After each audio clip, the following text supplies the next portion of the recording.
And get Slydewayz with Barry Clapp. We're here in the shop. We've got a fun show for you tonight. We have Mr. Brent Brooks back. We've been missing Brent the last couple of weeks. He's been a world traveler. He's been going around and seeing lots of good stuff, doing research for our show. Yeah. We'll call it that anyway. But yeah, good to have you back, Brent. Glad to be back. You just went to like the Space Aeronautical Satellite something or other show. So my wife's involved in satellite communication, so it's a trade show. So it's everything space. So I was trying to find us like a rocket engine or something cool. Like legit space stuff. Oh, legit. Yeah, space, that's awesome. Yeah. And I thought it was like just NASA. It's not. It's like everybody but NASA. So it's pretty cool to see. Satellite stuff, I guess.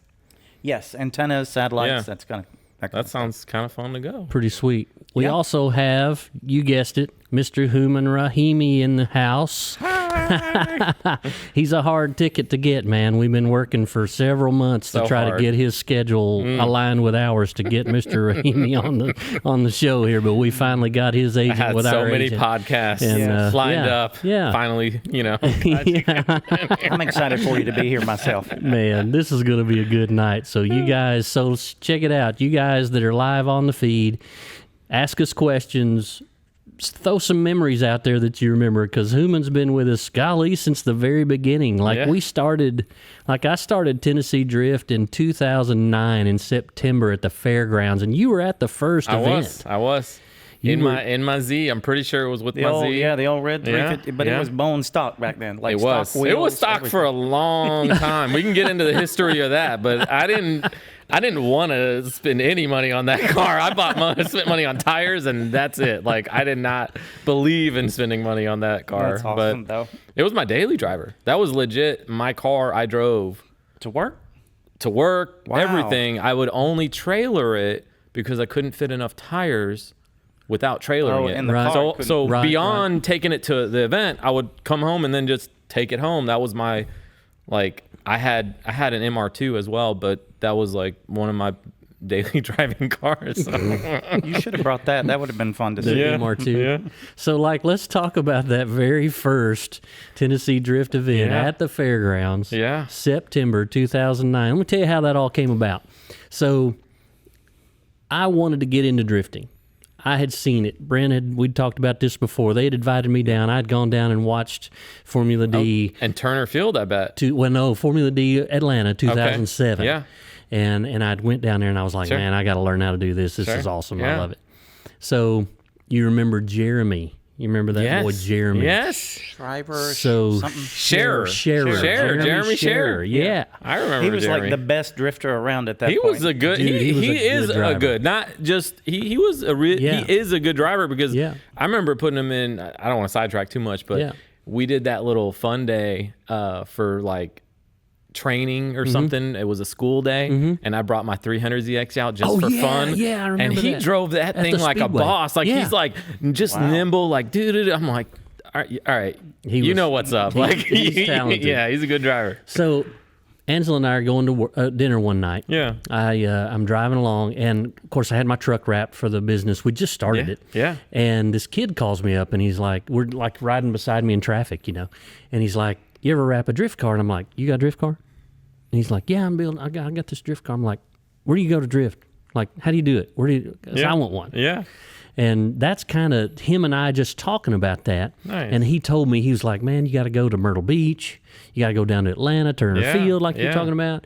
You got to go a long way. And I said, there ain't no place around here to do it. And he's like, no, not really. And I'm like, well, so I know the guys at the fairgrounds. And what if I could arrange a day where we could go and do something maybe on a Sunday after they've had a Saturday race? And he was like, dude, if you could do that, you'd be the king of everything. Yeah. So I was doing all their guitar trophies. I was racing down there. I was doing a lot of their stuff, and I just called that promoter, and I'm like, dude, like here in 3 or 4 months, can I rent the track from you on a Sunday after your race? And Sure. And we worked out a little deal. I think it was $1,500. that I I wish you paid. could get that God. again. I know, freaking A. Oh my God. I think I paid $1,500 for that first event. Including like renting the track. Yeah. And the back lot. I rented the $1,500. $1,500 because he was like, "Yeah, I'll get $1,500 from this guy. This ain't gonna be nothing. Yeah, he don't know nothing. He can't drive on the big track. He won't be able to do this either. He won't be back. Don't worry about it. Yeah. So then I had to figure out insurance. Yeah. So I called. I don't remember who I even called back then, but I figured out the insurance. We got a little policy for that first event. Okay. And dude, we had that first event, and I think we made like $3,000 profit. Wow. And I was like, because people came from everywhere. Yeah. It was back when there were like forums. Yeah, right. 10 speed, 240 Atlanta. I remember that. You remember 240 Atlanta? You remember all of those? And I put it out on all of those. Oh my God. And dude, we had 50 cars at that first event, and they came from like 8 different states. We couldn't believe it. Yeah, it's crazy. And it just showed how people were starving for it. I know back then, I personally started before that. That wasn't my first event, obviously, but I started when I was in college in Atlanta still, and I went to a couple events with my MR2. At Turner? At Turner. Wow. Yeah, Wow. At Turner, and at the little go-kart track they went to once or twice. I forgot the name of it. It was like a little bit out of the way, but it was like this high bank. If you flew off into the... It was were gone. like... But I didn't know what I was doing, but I went with my MR2, and I remember like every Turner Field event had 2 sessions, sells out almost instantly. If you were not ready to buy... The day it posted, you would not get to go. You're right. And there were 2. They used to split up because they had so many drivers. You only get 3 or 4 hours, and then 3 more 4 hours. Like that was the setup. Southeast. It was that slide or die or something like that. Tandem or die. I just remember 240 Atlanta. That was kind of where you found That was a forum, but they had forum, DG trials. I mean, this is a long. I remember. They had a DG couple different trials. days because they come up to Nashville Super Speedway. Yeah, and did a private day. I think that was post 2009 though, when they started coming out. I can't remember. It was right in there somewhere because we didn't start going to the Speedway till like 2011. Yeah, so I think they came earlier. They did came a couple before we started going and did a couple of. But I think their organizations all kind of fell apart, and then Don hated those guys. Well, there was a lot of because they tore that place all to pieces. Politics going on. There with was. I don't even know the whole backstory, but I mean, the CETA guy, the little guy that ran CETA when I first started talking about I was going to run an event, man, he was blasting me on the forum on 240 Atlanta or whatnot. Don't go to this guy's event. He's going to ruin it for everybody and all this other stuff. And I'm like, who are you? You don't even know ruin me. It for Nashville? Like there's not any, like I guess but ruin it for us guys coming down to my your assumption, event. though, is there were a lot of people that came and went that ruined a lot of things. Well, yeah. You know, some of them... Drift Emporium. I don't know if they ruined anything. I don't really know that story. I know that they had cool cars. That's about all I know. But that was they were like the blower, the whistly blower G35. I was thinking more of the KMS days. You know. Oh yeah. Oh god. Let's not even go there. But that's what I was thinking more of because there were people that were throwing events without insurance. And then something bad happened, and they were like trying to do, you know, and it just became. Hey man, I won a KMS event. Thank you very much. Let me have my props. I got second once. Did you? I remember. Was that the one? Well, shoot, I don't remember. One year I was doing Pro-Am. Yeah. And I got second place. It was one of my first years in Pro-Am. I got second place, and I messaged him. I was like, hey, can I come down on my way through and do it again? And I remember I got there and, you know, did well and whatever. We got to the finals, and I remember the conversation. It was the weirdest thing I ever heard. He goes, well, if you couldn't get first place at Pro-Am, so here's your second place trophy. So I don't know if he meant like I really got first, but I didn't get, you know, but I was just like, thanks. That guy, man. Something really, I was just like, you know, cool, you know. I still got that trophy at home somewhere in a box. I think I threw mine away. Yeah, I kept them all. I keep them, you know, just in a little box on their own. I don't have them displayed, but. Oh my gosh. That would be awesome. So Brent comes up. Brent's been talking about wanting to learn how to drift. He brings his Camaro up. Old IROC Z Camaro with this wild, crazy wrap that I crashed put on it. No, I did not crash it. Somebody crashed it. So let me tell you the story. So somebody crashed it. I was I was out there in the back parking lot because that's where you had to learn before you could go to the track, and I couldn't do nothing but donuts. I mean, I tried, and I just couldn't get it. And you drove somebody else's car, and because you were, before you even got in mine, I was seeing you were at least able to get across the parking lot, like, not necessarily a transition, but you were sliding. And all we had, that parking lot's so long and skinny, all it was not a good drift track. It was just an X. I mean, it wasn't even an 8. You couldn't even do a figure 8. It was just go down there and do this and come back. My memory was bad. When I wasn't like that good back then, where I remember I went to the back parking lot the first time and I was like, let me just get comfortable back here. And then at one point I was like, I feel more comfortable on the track. This is like too little. Like, it's the not first good. time I got on the track, I was like, "Oh, this is great! I'm never going back there again." Yeah. But anyway, we didn't know. We'd never done this before. It was our first event. I was like, aiming at walls feels safer than what we're doing back here. So let me just do that.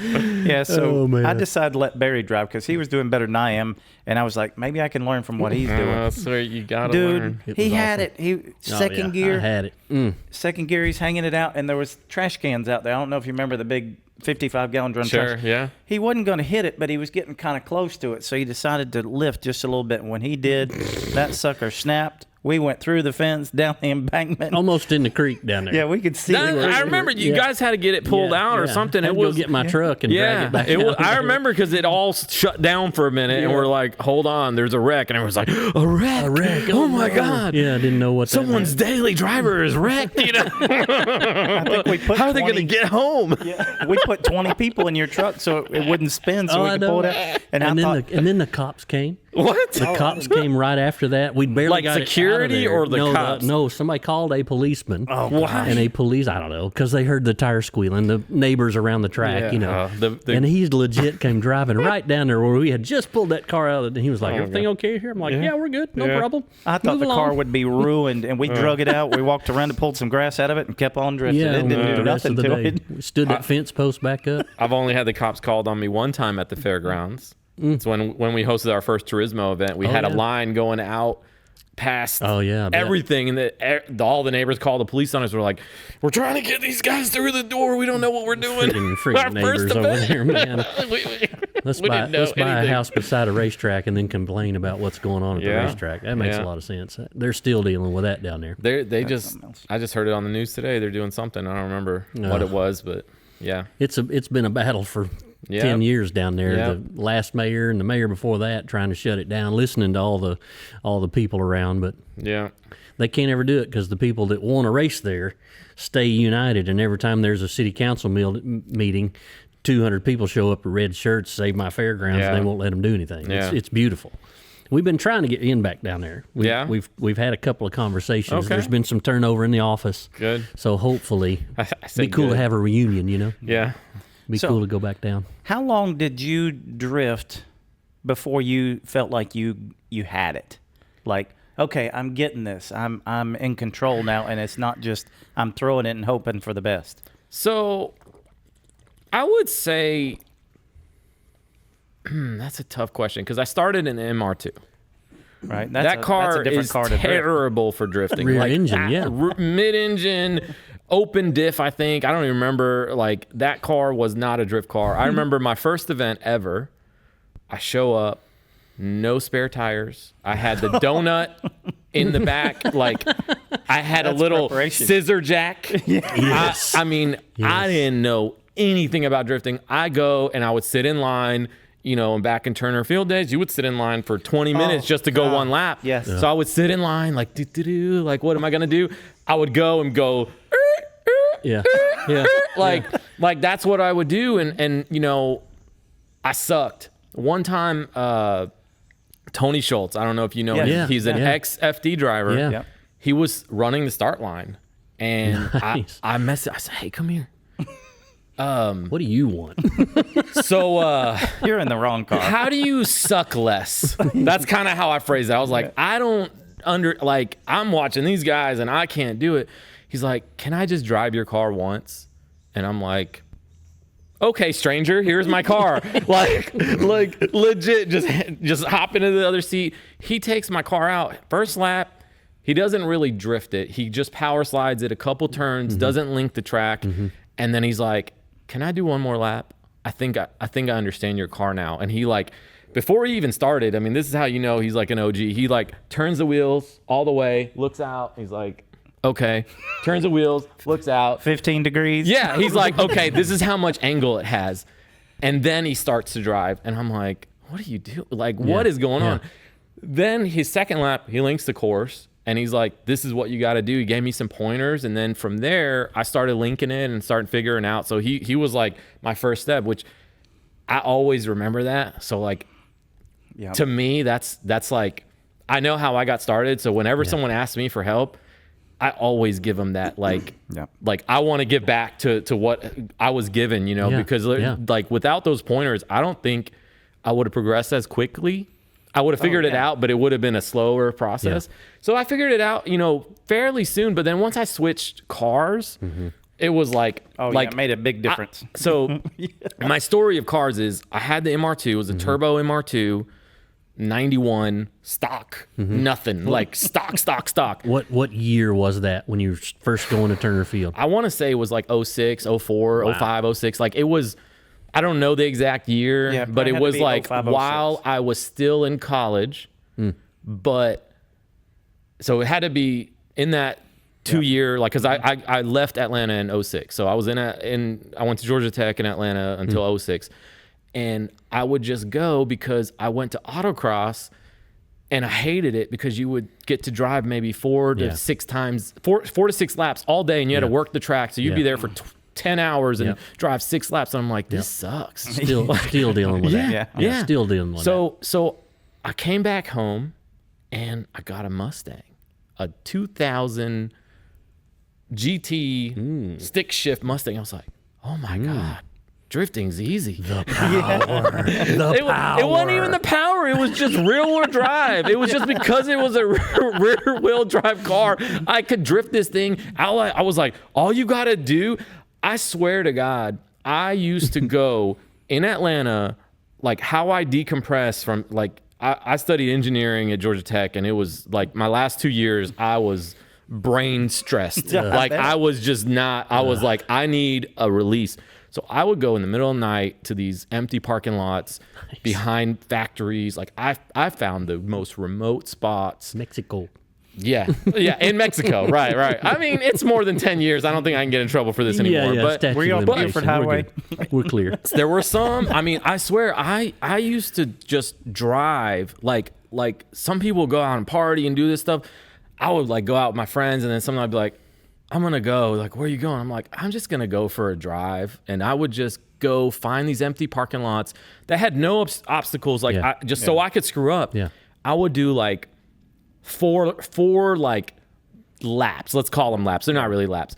And then book it. Yeah. And that would be what I did. And I would maybe do one more location. I would do like 2 locations. I would do it. One time I screwed up and hit a sidewalk. Pop my like tire. I'm sitting there changing the thing with my little scissor jack. I'm like booking it out of there, and then as I'm leaving, I see a police driving by. I'm like, oh my God, they're looking for me. They probably weren't, you know. But that's awesome. One time I got a flat while drifting in one of those warehouses. And I'm sitting there changing the tire, and I see these lights from far away coming. That was the fastest I ever changed a tire in my life. I changed it, and as I'm jumping in the car, they're like, sir. And I'm like, bye. Yeah. Thanks for the use. The guy you're looking for is around the corner. I got to go. See you later. I'll help you catch him. So I would do that. And I remember before I really learned what I was doing, I would go like find little mud spots. Like, I don't know, like just a little mud on the thing just to like feel the car. And I would just do this. And I would start from a standstill sometimes and like floor it and see if I could like twist the car. I would do all kinds of stuff just trying to figure it out. Like I didn't have a friend. I had nobody that knew what drifting was at all.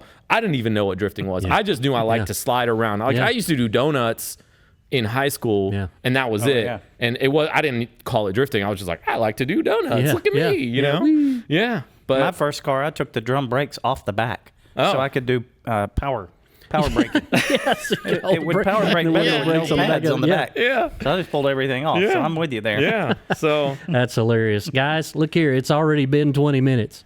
The first segment's already over. Oh, man. So stay tuned. Call all your friends. Tell them to get on questions here and watch this, because this is golden hour. We're having a ball. And it's going to get better. And it's going to get better with Mr. Hooman. We'll be right back. Bye.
Hey guys, welcome back to Get Slydewayz with Barry Clapp. We're already having a ball. We've got Mr. Brent Brooks back with us as co-host. He's back from his world travels.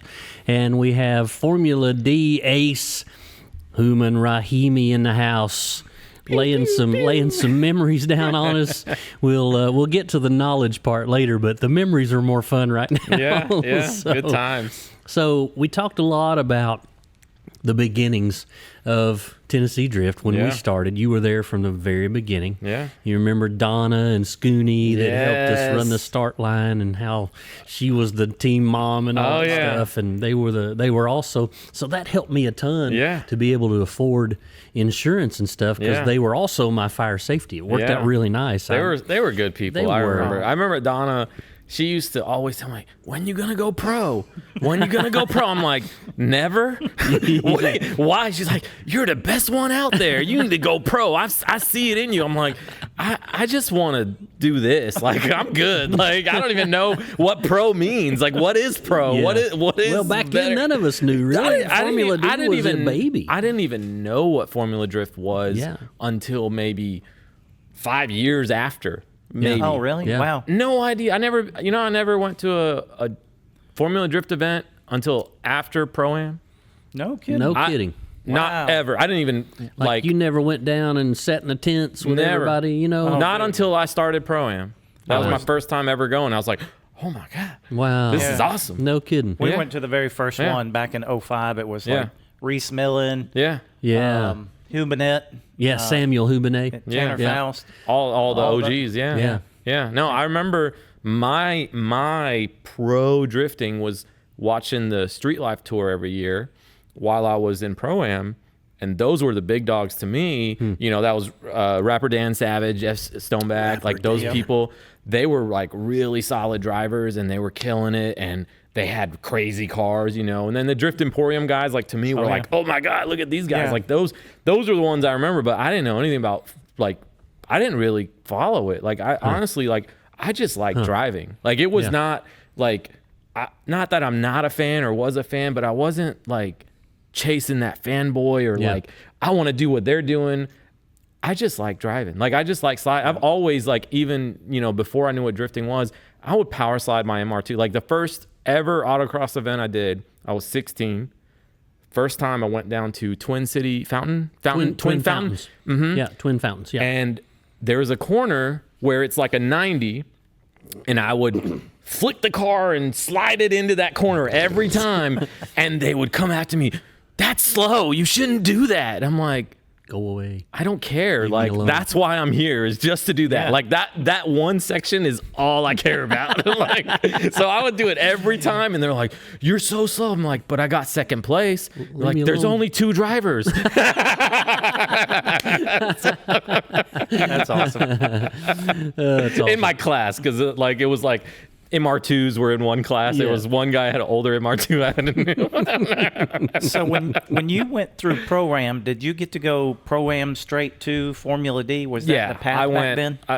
Yeah. So, I mean, this is still the path now. There wasn't a ProSpec or a Pro 2 in between, though, right? Like there is now. Well, ProSpec is where so I entered Pro 2, which was ProSpec, which is what I'm doing now. Yeah, so basically, back then it was Pro-Am to Pro 2. They did have, before I joined Pro 2, because when I did Pro 2, it was like third year of Pro 2. Before that, it was just Pro. Yeah. So I would have never made that jump. That would have never happened. Like if it was like you need to go 8 events a year all across the country. The only reason I started was because 3 out of the 4 events were not that far. It was like Atlanta, Orlando, Texas, and Seattle. I skipped Seattle. Wow, Seattle's a long I just didn't do Seattle. Yeah. I just did 3 out of 4 events my first year because I was like, that's a far drive. I'm not doing it. And on top of that, that was the year I got in that big crash with the truck. I remember so I that. borrowed your trailer to get to Texas on a borrowed truck that broke down on the way. Oh, there's a story there. If you want to hear that story. I remember all that. I got a H3 to tow my trailer. Tow your trailer, not my trailer. Tow your trailer the rest of the way to Texas. Oh, man. And then that was just... That was a hell of a year there. That was crazy. I had to. I don't even know if we want to get in that story. I saw a gun in that car. I saw funny things. It was an interesting. We get in the car and she's like, "Okay, you drive," and I'm like, "Okay." She's like, "You're a trailer. I've never driven a trailer before." I'm like, "All right, that makes sense." 5 minutes into the drive, I'm like, "Do." She like leans over, pulls a gun from under the bottom of the steering wheel, and is like, "Oh yeah, I forgot that's there." And I'm like, just let's keep going, you know? But obviously, you know, she was like, "This is a stranger in my car and he has access to my gun." Yeah.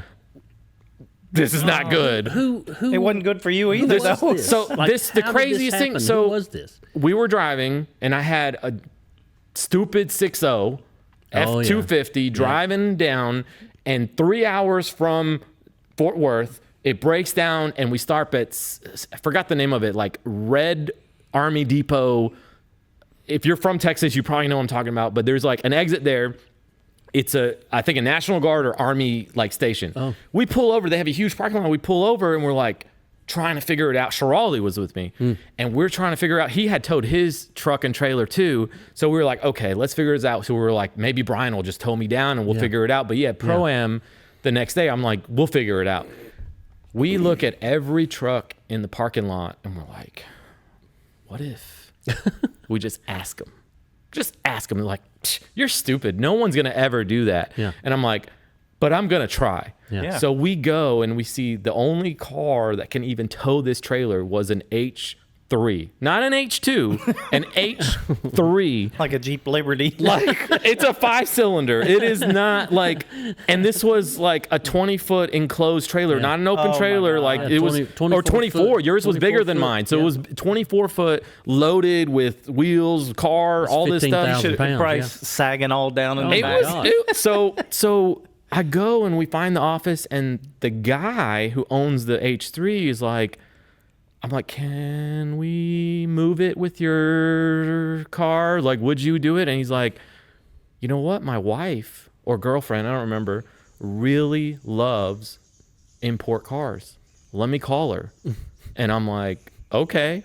He calls her, and that sounds safe for his girlfriend. I'd love to hear that conversation. Hey, baby, would you like to go 3 hours down the road with this complete stranger and pull his race trailer and then hang out with him in the pits for 2 days and then maybe bring him back and maybe you live and maybe you don't? I mean, what in the world? He may have been trying to get rid of her too. And they were the nicest people. I mean, we're making fun, but like they were. I mean, she was like, "Sure, can you do it? Wow. I'll do it. I'm gonna come with my daughter. We'll hang out there for a day." They ended up not staying because they were tired and all that. Wow. And I told them, like, "I don't have like a lot of money. What do you want for me to do this?" Yeah. And they're like, $100. I'm like, okay. Plus fuel. Plus fuel. So I gave them $100 and fuel. I paid for every fuel. I filled it up on the way out. And you know, that was it. And then like, you know, I bought her In-N-Out on the way and stuff like that. Like nothing, you know, just I'm like, thank you, thank God. Like you're like, I don't even know how, like this. I still don't understand how it happened. So she got us there to the parking lot outside.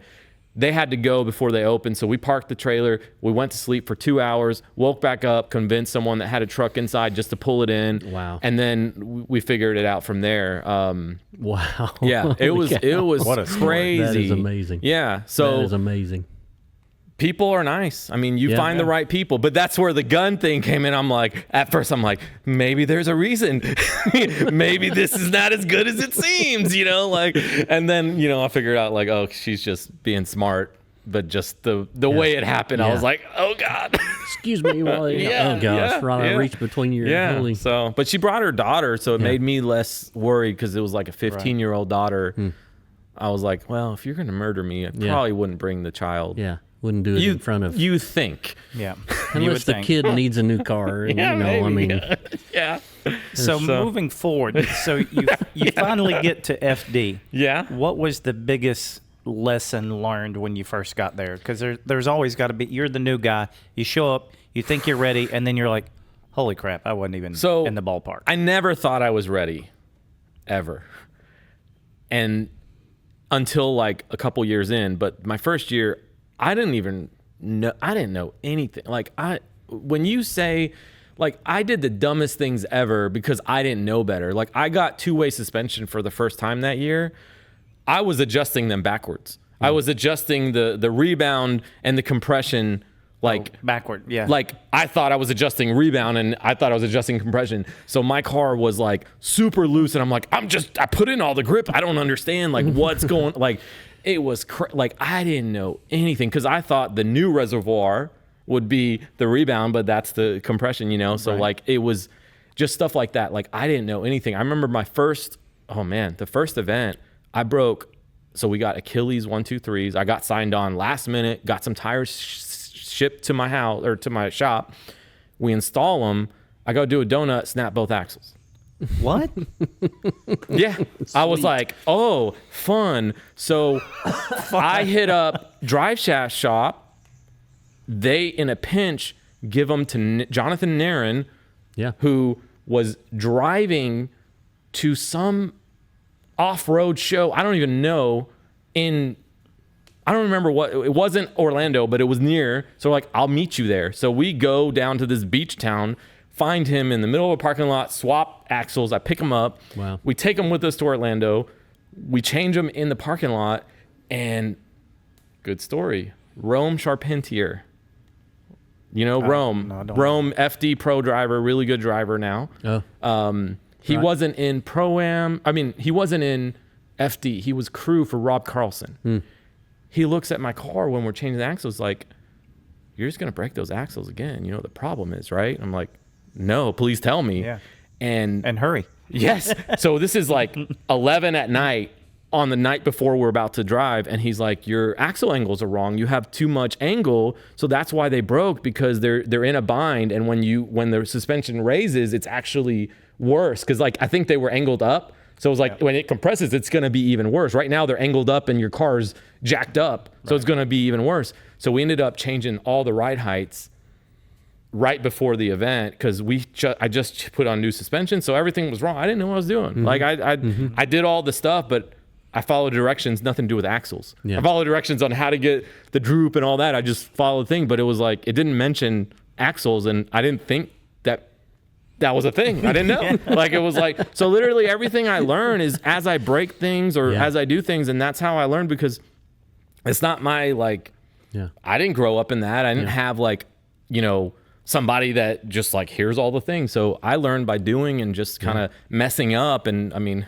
I'm only Hooman comes from a long line of things that I've done. I am only a long line of changing parts. Yeah. So what I find fascinating about it, and this is what I tell all the new drivers that are trying to learn, that was still the same original car that you started in. That was my daily driver. That you took all the way to FormulaD Pro 2. Yeah. So I have a comment related to this. Yeah.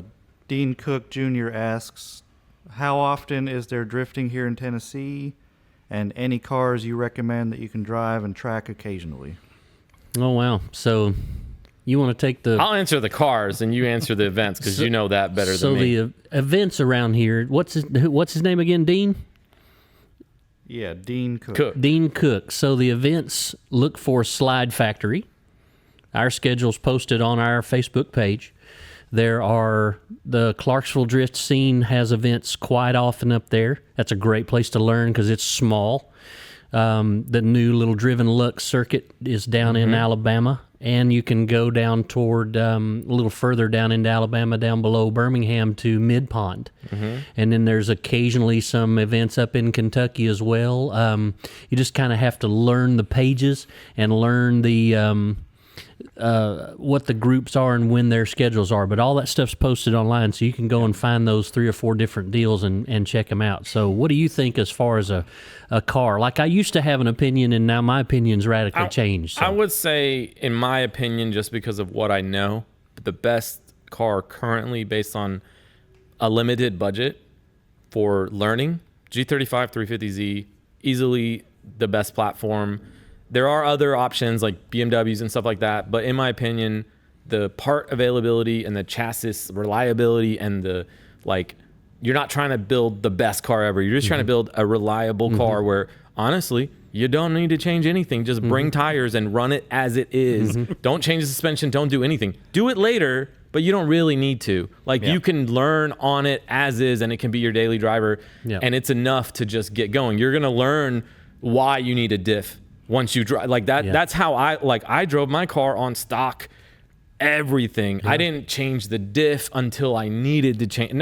And maybe I needed to change it earlier. Let's say need is the wrong word, but I didn't understand why I needed it until I learned why I needed it. And then I was like, oh, and then I changed it. I was like, oh, nice. Like, same thing with the, the e-brake. Like, I put on brake shoes to start. I didn't start with the hydro. I started with an adjustment. Let's crank it down, make it work.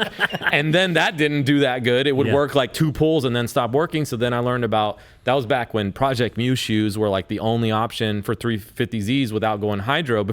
It was before hydros were like a big thing. Oh yeah. No one had a hydro in 04. Yeah, no. It was like, what are you talking? Like, if you saw it in a car, you're like, that's so cool. What is that? Like, so that, I didn't even put suspension on the car till after I got a diff. I want to say diff, then hydro, then coilovers, or maybe it was coilovers. No, clutch. I had to change the clutch. So what I did is, as things broke, I bought better stuff. And I'm the guy that I research parts. So I bought like the OS Geiken clutch because I was like, if I'm going to get a clutch, I don't want it to. And I called up OS Geiken or the rep for it, and they're like, you're never going to need to change this clutch. Like, this is going to last you forever. And I'm like, what are you talking about? He's like, the diff too, it's going to, and they almost lasted forever. I literally just changed. So I use that same, like, this is a plug, which I don't even, like, I'm not sponsored by them, but I had the OS Geiken clutch in my 350Z all the way through Pro-Am, all the way through all these events we're talking about, took it out, put it in the G35 that I have, the black ugly one, drove it until someone borrowed it, Kevin, and then the clutch died in that one time that he drove it somehow. But it's crazy. Like, so if you buy good parts, they're going to last longer versus, changing it all the time. So I want to touch on that because that's what I harp on my young drivers that I teach that are curious about it. They want to know how to do it, this, that, and the other. And I tell them, don't go crazy spending a bunch of money. Learn to drive. Start out, learn to drive. And I literally say it like this. Learn to drive so that you learn to drive more than your car can do. Then improve your car. Then learn to drive it again and get up to where you're driving it and you're a way better driver than the car is again. Then improve the car again. Stay with the same platform. Learn how to drive the thing. And you're a testament to that. And you can do that kind of the way my mindset was always is, if I'm not out driving the car, kind of like what you're saying, is like, you don't buy that part until you know you need it. Like, until what you're doing is like, this car can't do it. Because if you do it the other way around, you end up taking shortcuts when you drive, and then you don't actually become a good driver because you're just like, there were people back then that could barely drive, putting angle kits on their car, and then they would not spin out anymore. But they would look like bad. It would just be like, why are you like doing what you're doing? It's like you're saving your car and you're still drifting, but it's not like clean. Well, so it would be stuff like that. I'm guilty of that because maybe when I first got my 240 from Barry and I brought it down, and he sent me pictures of that LS in there, I'm like, all right, we're putting it in. So I get it put in, and I was buying parts from Sammy Tiger down in Atlanta. Yeah, and good he's old like, Sammy Tiger. You need 4-cylinder. You need 4-cylinder. No V8. No V8. Yeah. I'm like, no, I need horsepower. It's like, you no longer drift that way. What you have to understand about Brent Brooks is when he drives in the video games and he goes to Bristol to race, he just holds it wide open and rides the wall around the outside. What's that guy's name? Yeah, he does the Ross Chastain. But hey, by the time we get to the first turn, I'm way out ahead. I did that in Gran Turismo back when you would get the Tom Supra. And that car in Gran Turismo was like really fast, but it could not turn at all. So I would just floor it, bounce off the walls, like because you would be on that last turn. It'd be like this long race, and if you like mess up at all, you lose. So I would just like the last part, I would floor it and then like cream stuff and then pass the line. I'm like, yes, I did it. But it worked. That tells us a whole lot about Hooman Rahimi and his driving in Formula D. What you just heard right there. That's how I learned. Folks, we're gonna take another short break here. Man, we're having a ball. Tell all your friends, share it up, get them on here. If they're not listening, you're really missing out. We'll be right back. Hey everybody, it's Brian Finch with Finch Performance, and we're just going to take a quick little peek around the shop here to see some of the different things that we work on around here. So first up, we've got some chassis in production. We've got a small backlog right now, but we're knocking out some 67 to 72 C10 stuff. We've got a really cool 67 crew cab Chevy here, C10. We've made a custom one-off Apex Predator chassis with long arm suspension all the way around. This thing's going to be pretty badass. 56 F100 with the Coyote 10-speed. Just all we got left here is really getting the supercharger installed, finishing up the wiring and a little bit of the fuel system, get it fired off. And then, of course, we're back on our Ferrari 308 custom project here with the LT5 engine and a Graziano 6-speed transaxle. So this thing is going to be full kill, badass. And that's just some of the things we do here. So we don't just build trucks. We build a lot of everything. Main thing is we have a good time because that's what it's about. Hey guys, welcome back to Get Slydewayz with Barry Clapp. We're here again with Mr. Brent Brooks back in town. We got Hooman Rahimi at the other end of the table with us tonight. And we're talking a lot of good stuff, so I hope you guys are listening or you will share it up and listen again in the future. Jimmy, how many platforms we got this show on now? We need to tell everybody how they can enjoy this deal. It's here live on Facebook at 6 to 8 every Thursday night. And then what else? What are we doing there? And then it's the full video episodes are going on YouTube on Slide Factory. And then we have Spotify under Get Slydewayz. Get Slydewayz. And that's just podcast, audio. right? Podcast, and that's the radio show. Yes. Okay. It's just audio. Can't see how pretty we are. That's probably good. And then you could... We might get some sponsors on that one. And then after the fact, you could watch it on Facebook. Okay. You do like a re-upload. I haven't been doing the re-upload lately. Just it uploads after the show okay, it just stays on there where you can watch it later. Now that we have all the bugs figured out, it's on there. And that's been a blast. We've had a good time trying to figure out how to do this show. We just decided one day we're going to do a podcast. Hey, and you know, you learn by messing up. Well, and the way Brent and I do things, we were like, so you just want to set up a cell phone? I'm like, hell no, I want 4 microphones and 4 cameras, and we got to have some lights, and we got to have all kinds of we stuff. We're going to do this to begin with. Yeah, see, I'm interviewing him. Oh, yeah, now your turn. If we're going to do this thing, buddy, we're going big or we're not going to do it at all. So, that's funny. You know, I spent millions of dollars and built us a studio. Dang. No, like I'd been building this garage for 3 years and just about got it the way we want it. And I thought, well, this would be cool. We'll put. It is a nice garage, I will say. We're getting there. Eventually, we'll get to where we can have some fun stuff going on in the background. We've Whoever been talking did the drywall about. did a great job too. Oh, yeah. Well, he needs to get it finished, but one day it'll be done.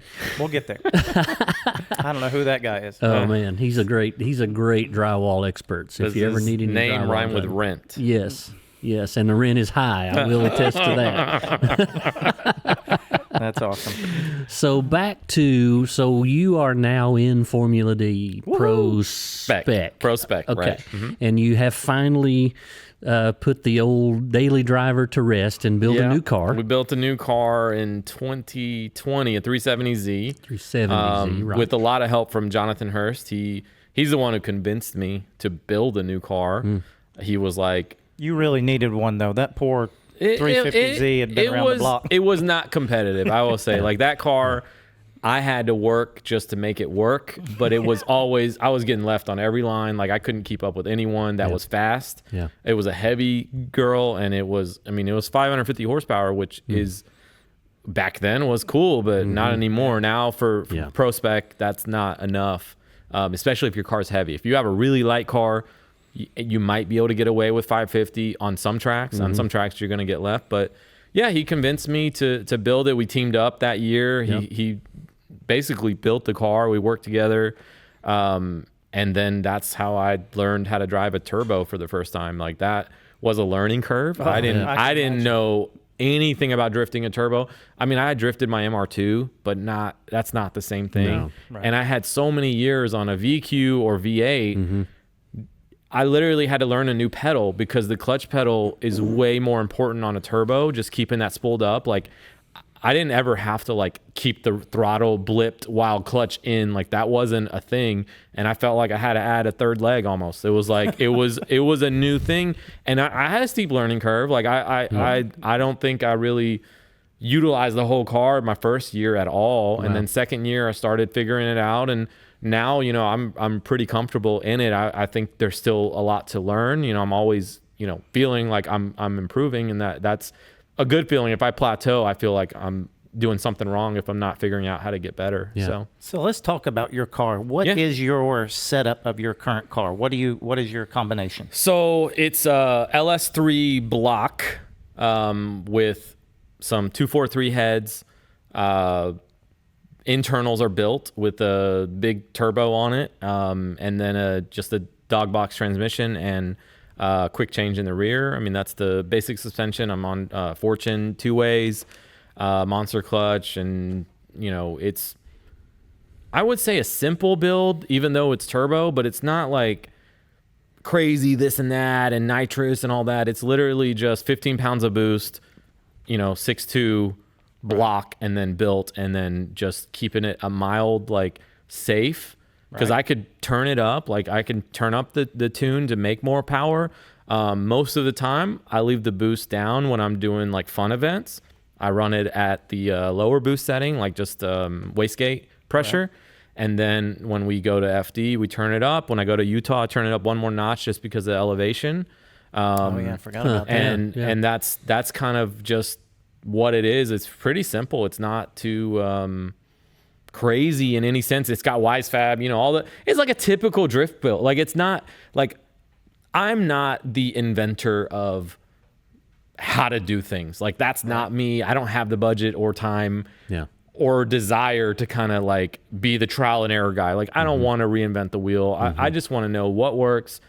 Tell me, you know, what to do, and then do my style on it, right? Like, there's certain things that I rather do this and someone else thinks this is better, and that's it. But I'm not trying to like I will watch Chelsea's videos and learn from him because I know he's a good driver and knowledgeable. I won't claim to know that knowledge. I'll know what I know, and I'll regurgitate that. And sometimes what I may know may not even be like the whole picture. And that's where people, I think, go south sometimes. I've seen it even in ProSpec, you know, when talking to other people, they say something, I'm like, but that's not right. Like there's a little bit of rightness to what you're saying, but it doesn't apply just broadly like that. And they say this stuff like with, you know, I've heard people say like crazy stuff, and they tell people, you need to do this, this, and this to your car. And it's like, but that might not be the right answer. And you're saying that with such conviction. And then they're like believing you because you've been around for so long. And it's really like, you got to be careful. And that's where you got to be careful with that. Yeah, and the same thing, two people that get in the same car are going to have different opinions about how it drives. So for sure. It may work for their car, but for your car, it might not even be close. I agree with that, but there's also like, you know, sometimes it's a question of how do I make my car faster? How do I make it, you know, smoother, or do that? And sometimes, like, you know, people will recommend certain things, and it's like, that only works, you know, because of the driving style. Like, if you're a person that kind of floats into things, or you full throttle, or like you know, you snap the like transitions, like there's differences in driving. And I mean, you know, some people are better drivers, so they can drive their car on ragged edge really well. and some people are not as good. So if their car is a ragged edge, like you got to be on the edge of spinning out to make that car look good, they're going to look like crap, like that car sucks. And then somebody that can drive the car like on the edge of, between 100 to 0, right, then they're going to do better. And that's just, how it goes with drift. I mean, it's a complicated sport, really. There's a lot to it. And honestly, I don't love that part of it. That's not the fun part to me. Like, I don't like tweaking this and that. Like, I just want to go out and drive. And me too. That's I want, like, I have a good team behind me. And Andy is my crew chief. He does a lot for me. And without like someone there helping me kind of dial in settings and stuff like that, I'm not blind, but I'm not an expert, in that sense. And that's something I want to talk about, because that was a heated subject. We had Scotty D in, or not really heated, but controversial. Crews. Yeah. Paid crew, non-paid crew, how that works. Let's put it this way. If you can pay your crew, that's great. If you got that budget and you can afford it, that's great. And if you expect them to do things that you wouldn't expect your friends to do, then that's cool. But the way my budget is not a budget, right? Like, I'm doing this just like if I was going to the local events, but we're just doing it a little further away. A bigger scale, too. And all the guys that like I have that come with me, they know what they're getting into. And if they don't want to do it, they tell me sometimes like, hey, I can't do this, or I don't want to do this, or whatever. And I operate a little differently. Like, some people, you can afford to do that. But, here's the thing that most people don't realize. You start paying your crew, guess what? You're a company. Yeah. You got to start paying taxes, workman comp, all that stuff. Yeah. You got to carry insurance. Guess what? You didn't just give your friend or whatever $500 or whatever for the weekend, or $200 or whatever. Now you just started a whole business where you got to start paying taxes and all this stuff. Even if it's a losing business, you can't just, do all that. Like, there's a lot of like things that get more complicated. So, I mean, that'd be great if I could afford to do that and run a business.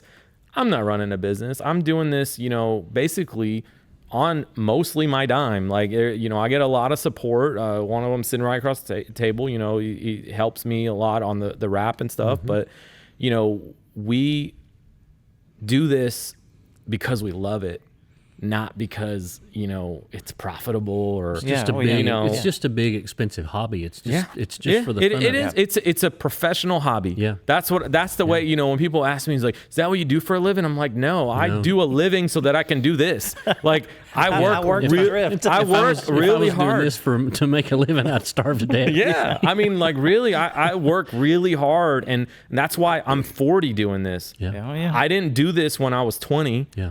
I did this like we all tried to, but we just couldn't afford it. I mean, I'm in my 7th year. So I started when I was, I'm assuming 33 or 34 or 32, one of those around there. Like, that's when I first started drifting. Yeah. And when I went to Pro-Am, I didn't come with the crew and all that. I literally changed my own tires. I drove, night. Some events, work would end.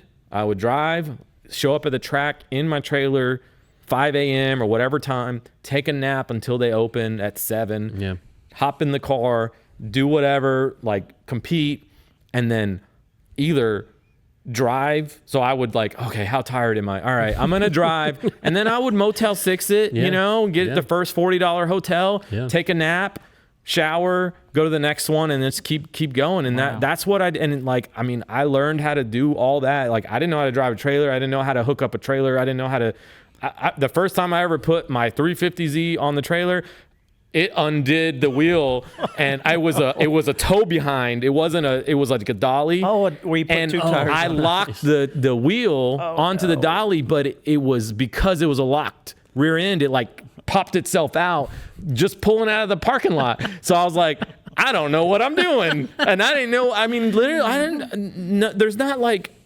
manuals. I mean, now there's more YouTube videos and you can learn, but it didn't all exist back then. And I mean, I just try to figure it out. Like I had a passion to do it, and I just kept trying. Yeah. And I said, who cares how old? Like, I mean, there were people going there, they're like 19 doing this stuff. And I'm like, that's awesome, but I can't do that. That's not my life. And like, I got myself to a stable position, and I'm like, okay, you know what? now I can afford to go the next step. And it ended up being... And that's pretty much what we did too. Yeah. And I mean, the reality for me, everyone's different. So my story may not be your story. And if you have a different story, it's not because your story's better or my story's better. It's everyone has their own path. And my path was, I made a decision when I was in Pro-Am. I wasn't going after my license the year I got it. And I was like, what would it look like if I went? Because it was back when Turismo was around. I was getting a lot of flack for that in Pro-Am.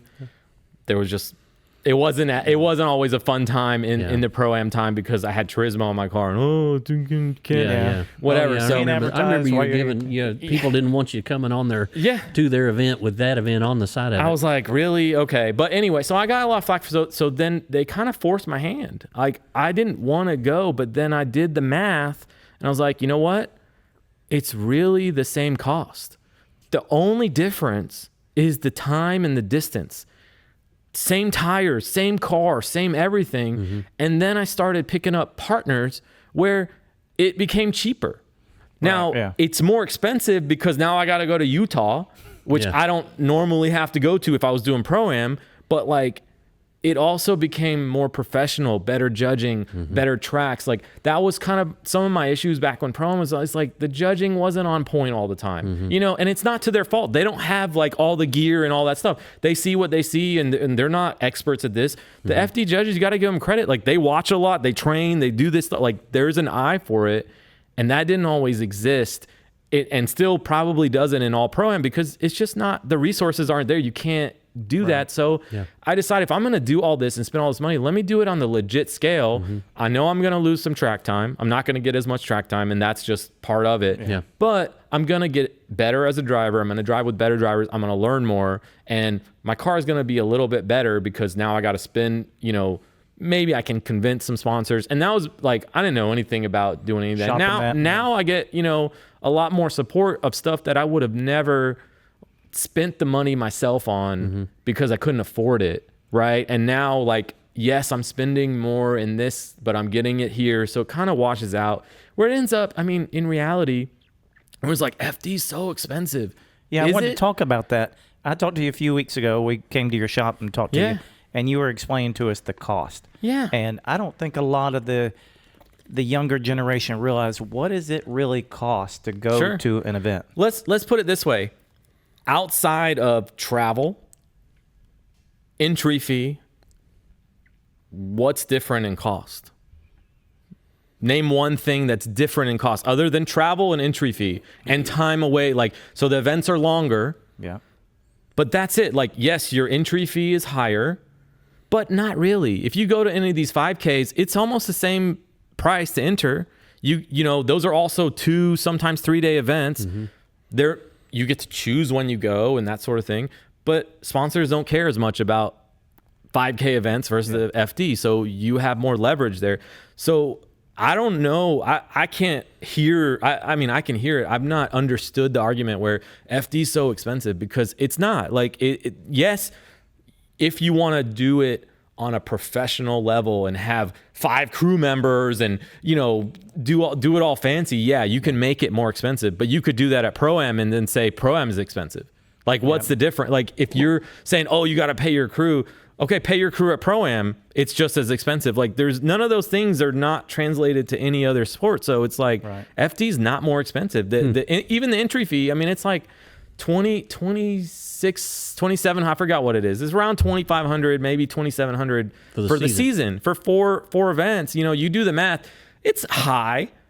But if you try to do a 50K or a, 10K or whatever, it's like 800 or 500 or something. I don't know. It's not that much more. Yeah, they're expensive. It's not that much more. High. So it's like, okay. So, and then you're getting on a legit track, like really nice tracks that you don't normally get to drive. I mean, some are Jersey, everyone gets to drive, but like you don't get to drive road Atlanta anywhere else, that literally, if that was the only track and everything else was like garbage tracks, I would still do it just for road Atlanta because it's just so good. So what will it cost you to get a whole weekend like at Utah? From when you leave the house, taking care of your crew, everything. If we don't count accidents and major failures, and we just talk miscellaneous costs, I budget $5 to $10K per event. That's my budget. And 5K used to be the reality. Now it's more like 10K because things have gone up. Well, it's 5K worth of tires. Yeah, like it got more expensive. So things went up in price. It used to be, I used to be able to do like Atlanta for less than 5K. Mm-hmm. Nowadays, just because hotels went up, flights went up, like gas went up, or diesel, fuel for a race car, all that. I mean, now I'm running, race gas. Like for me, those costs have went up, but if you say 10K in expenditures per round, you can be comfortable. Mm-hmm. You're not like living it high and you're not living it low. Like you're able prepared. To get through it. Yeah. You're prepared. You're competitive. Can you spend more? Yes, you could spend a lot more. Can you spend less? Yes, you can. But then you're basically like, I've seen some people list their budgets and they're like, oh, I only spent, $4K this weekend. I'm like, where are you counting like the hotel costs or food? Like, and they're not, because their friends are paying for it or whatever. And that's cool. Like that's awesome. Yeah. But like, that's not, it just depends what you're budgeting, So, I cover hotels and food and all that stuff, and I pay for that stuff, and that stuff adds up. It's crazy because like people don't realize like how much we eat and drink, like just water. You buy a lot of water, for these events. So, and then it's like stuff breaks all the time. You're buying little, like one event I had to buy an alternator at the track, it was $750. So that was a surprise. So thanks. Yeah, you gotta send them to AutoZone. Yeah, but I mean, anyone, it's attainable. Yeah. If you have a good job. Yeah. That's the make a good living. You got to make a good living to do it. You don't have to. No, I'll take that back. You don't have to, but if you do, you can guarantee you can do it. Yeah. That's the way I look at it. It's like I don't have to. Like I spend a lot, but I work a lot, and I count on myself to do it. And if there's a sponsor that drops out, sorry, great, that sucks. But but I would want more. But that's how I look at it. Is like you do what you can. Yeah, absolutely. Guys, it's time to take another break again. We've got some good knowledge dropped on us here. We're gonna come back and touch some more on that with the whole travel and the FormulaD deal and all that stuff. So stay tuned. Don't go away. Stay with us. Dream realized today, guys. We spent all day today testing drifting at the sinkhole at the NCM, the National Corvette Museum road course. Myself and Wesley Cloud made several tandem runs, several single pass runs, and as far as we can tell, we've stayed underneath their sound ordinance deal. We've simulated runs where we ran a few seconds apart, 30 seconds apart, whatnot, like you do when you're sitting in line, and everybody up here is really happy right now. And let me tell you, we're going to show you some footage here in a minute. This is the best place to drift on the East Coast, bar none.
Hey guys, welcome back. Segment 4, Get Slydewayz with Barry Clapp. We're having a good night tonight. I hope you guys are watching, or I hope you will watch in the future. you've missed a good show if you hadn't been with us the whole time. Mr. Brent Brooks in the house. With some really good questions for Mr. Hooman. I'm like sitting over here listening. I'm just kind of taking it all in. Brent's taking the lead on this one, so I love it. It's awesome. But you've been talking more and more about, the big leagues. Sure. Everybody here wants to hear about what's it like to be a pro, what's it like to have to go to all the way to Washington or all the way to Utah or all of that stuff.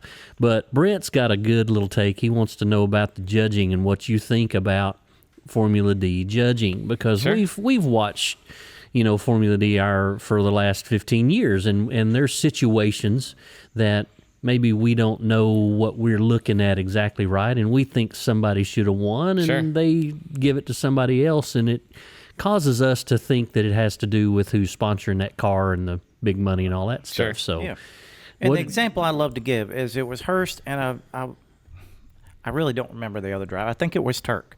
And it was at Long Beach.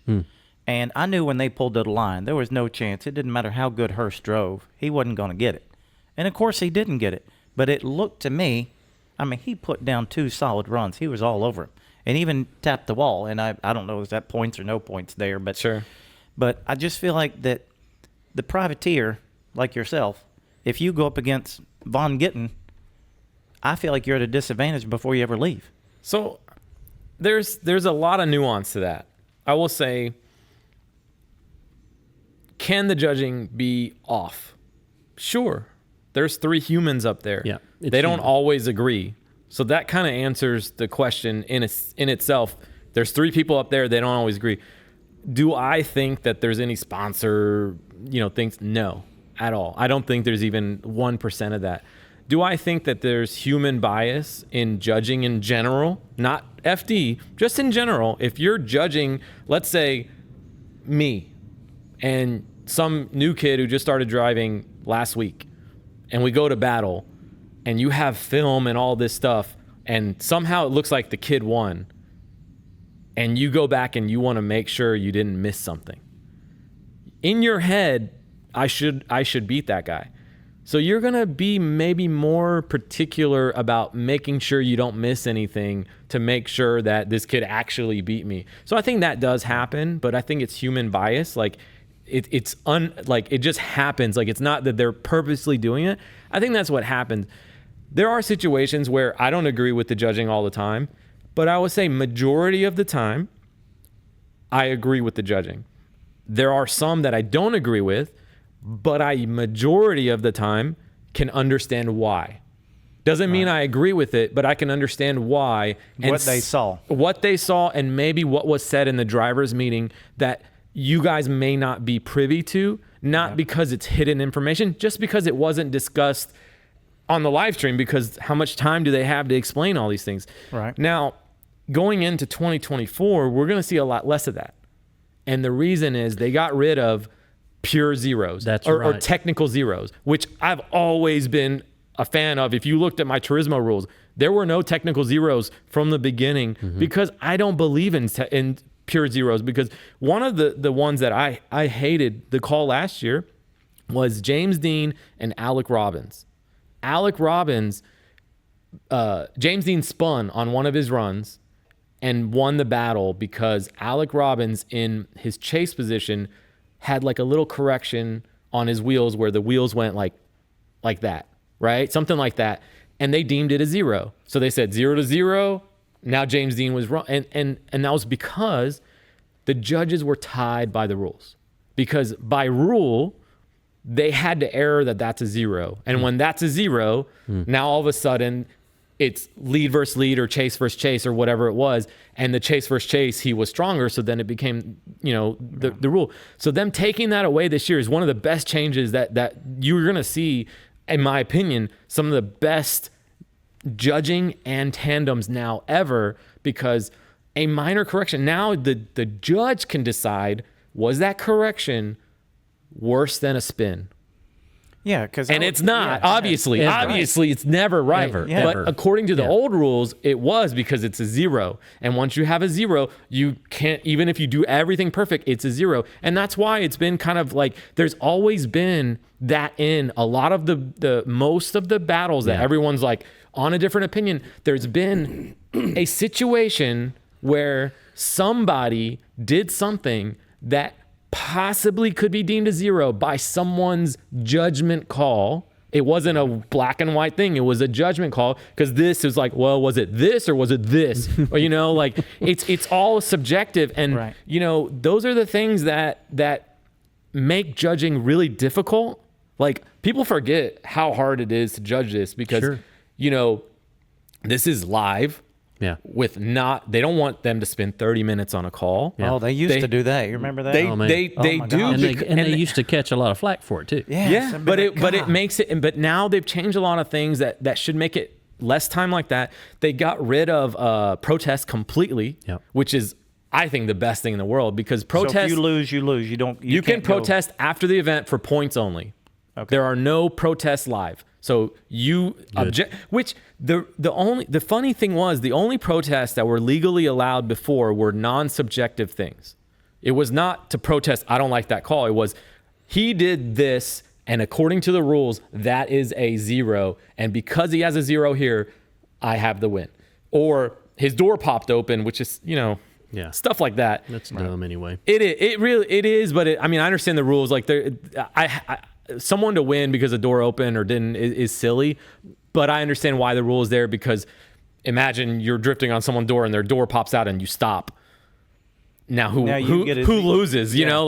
So there's every rule in there is there for a reason because something happened and they decided we need to do a rule, and that's why then something else happens. They're like, let me adjust that rule because in this situation it actually backfired. Yeah. So I don't think that there's true sponsor bias as people say, oh, he's the golden child, because if there was, there wouldn't be some of the big upsets. Like Jonathan did really well last year. He made, I think he ended up in top 8 or top 10. Yeah, he did fantastic. He's not the golden boy of FD. They like him. I'm not saying people don't like him, but he's not the heavily sponsored, Rockstar Energy car. He's a privateer. He's doing everything. Who did himself. he beat last year, though? What names did he beat last year? I want to say. Who did he go up against in that situation and actually I think win? he beat Odie Bakchis, which was a big one. I think in Long Beach last year. I think he beat Odie to get into the Final Four. I think he beat. I don't remember on it, man. So he beat some big names though. Yeah. He had some big battles. See, I said it like this, and we talked about this before.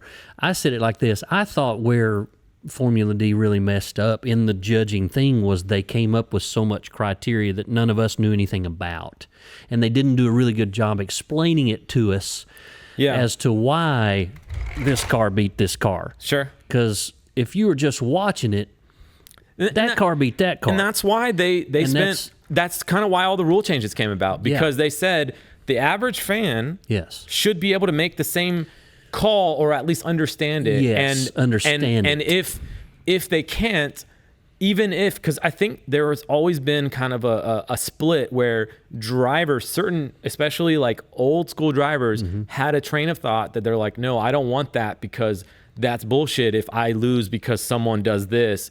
But they're like, yeah, but, and everything has another side to it, and there's other problems. So it's everything's not as simple as it seems. It can look that way, but when you really dive into it, the what ifs and this and that, it gets crazy. They added a new rule this year, which I think might create some problems. Maybe, I don't know, really. It might be great, it might not be, but they got rid of one more times in most situations. So they didn't get rid of one more times. That's gonna suck. No. So hold on. I think if the rule, like the one more time. Hold on. The rule is, if I remember it right, is if the lead car, or I don't know if it's both lead cars, I have to reread the rule, does not have a 75-point run or better, I think it's 75 or 85, then there cannot be a one more time. So what that says in the hidden language, it's got to be good runs. Yeah. If there's shitty runs, the lead car can't you do can't something have dumb to mess up the chase car. It's got to be like clean runs to have a one more time, because if the lead car fucked up and now it's a one more time because it was a crappy run, the fans don't want to watch that again either. No. Right? So it's going to only have good one more times theoretically, because there were a lot of situations where it was like, well, this guy dropped 4 tires here, or 3 or 2, like they were still, and this guy did this, and it was just so ugly. Let's just run it again. And then they're like, I think they basically said that's wasting a lot of time. And also the viewers are like, God, it's taking forever. Yeah. Yep. And now they're getting rid of that and saying clean runs can get it one more time. But if it's not clean, you need to decide as a judge who won. And I think that's great. Like, I think there may be some things we're going to learn why that may become problematic. I don't know. Like, I'm thinking out loud, like, oh man, there's going to be a situation where that might not work out in everyone's favor and someone's going to advance that shouldn't. Well, that's where I'm getting at too, is let's say that it's Hurst and Gittin, and I'm just throwing names out there. Yeah. And he clearly went. What's your problem with Gittin? He's just my go-to guy. He's my go-to guy. He obviously brings a lot of Ford's sponsorship money. He's a great driver. But I'm just trying to find the privateer versus the I got top you. tier. I'm just giving you a hard time. So if Hurst were to win, and I'm just using this example because I've seen several. We talked about this too. Sure. What'll happen is they're not going to let Vaughn leave, so they'll do it one more time. That's the way I feel that they run it. I don't think that's accurate, but I think that you can. I think here's I'm going to throw kind of a throw a wrench in it. It's okay. In essence, you also have a bias. Mm-hmm. So when you watch Hurst versus Gittin, you already biased towards Hurst because you're like, I want my boy to win. Mm-hmm. Yeah. And when we watch you, right? No, but we I want mean, you to win. so when you're the judge in that situation, and you're saying, well, Hurst should have won that.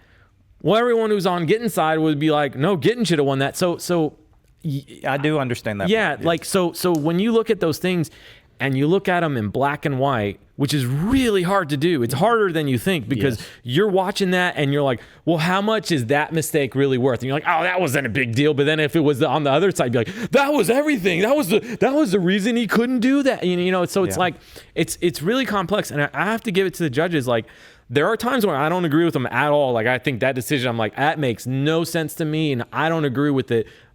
But it's rare. I would say, like, I've seen, maybe last year, maybe there were 2 battles where I thought, I don't agree with that decision. And 99 or however, I don't know how many battles a year there are. There's probably 300 battles a year. I don't know what that number is. Or more.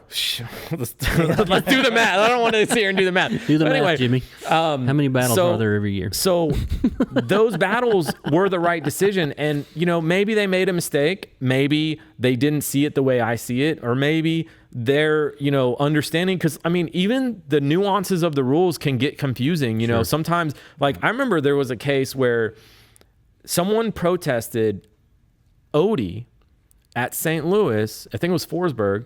Protested Odie, and it was a big thing. I was like, why did that get protested? And they said because he held on to his e-brake too long and the brake light was on, so it showed that he was slowing.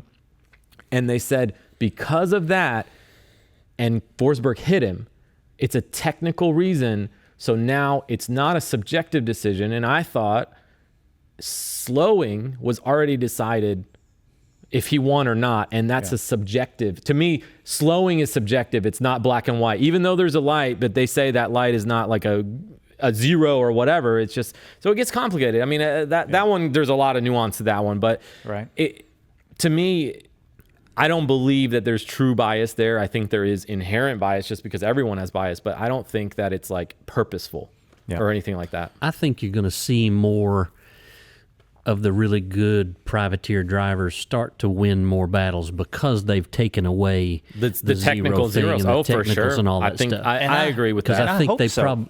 I feel like that was an easy way to. Yeah, because what would happen is you would see the win and they'd be like, okay, X won. Yeah.